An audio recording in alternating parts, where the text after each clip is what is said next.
Good afternoon and welcome to today's video, which is part 2 of the coil and ignition amplifier replacement.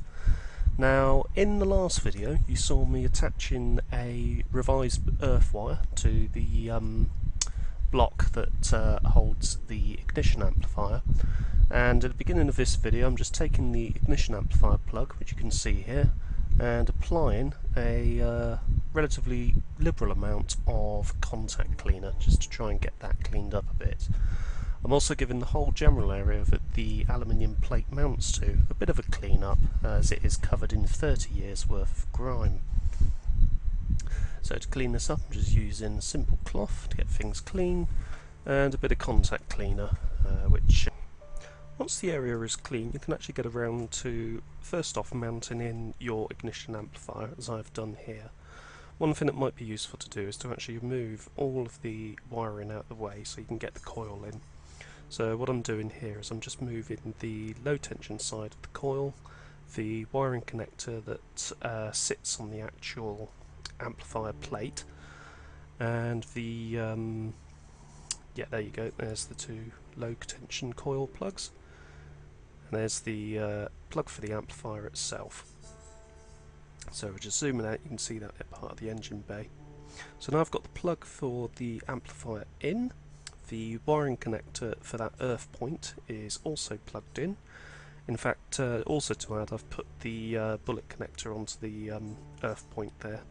What I will be doing at some point in the future is getting into that part of the engine bay again with the soldering iron and actually doing that joint properly. But for the moment this is actually sufficing and has actually sort of done the job that I need it to do. So the next phase is to actually fit the coil. So here's the coil itself. It's a rather nice Lucas coil in this rather nice box. The actual OEM coil is actually a Bosch item, so I'm not sure what the difference is or if one is better than the other, but this particular coil does have Sport written on the side of it, which I'm sure means that it's extra sporty and better and generally superior. Actually, I don't know that for certain. Ideally I should probably be using the Bosch coil, but this coil seems to work. It was actually a little bit cheaper than the Bosch item, and it suits the rest of the car's electrics, being that it is a Lucas item. Now you'll notice on the coil that there is a minus and plus symbol, positive and negative.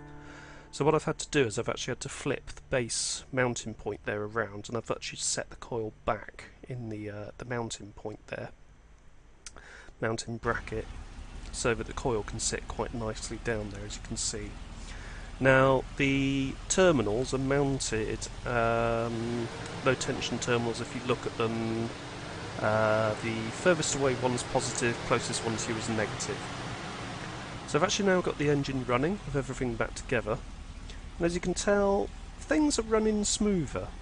Now the idle is still a little bit wobbly, but that's probably down to lack of use and possibly a dodgy idle air control valve, which I'll need to replace or remove the current one and sort of lube up the one that's in there. But there's no misfiring.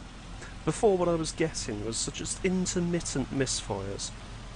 And there I'm just pointing out the idle air control valve. That's the one that I'll probably be looking at next. But yeah, I was getting intermittent misfires, and it was sort of just sounding a lot lumpier than it was. And when you actually sort of held it at, say, sort of 2000 RPM, it would stutter.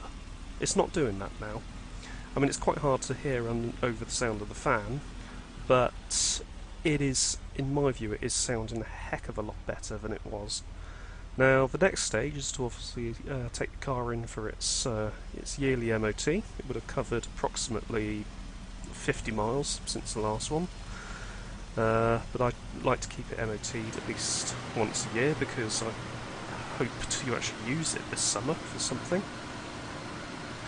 But yeah, it's doing a lot better, and I am pleased that the amount of money I spent on all of these components has actually sort of yielded a bit of a positive outcome.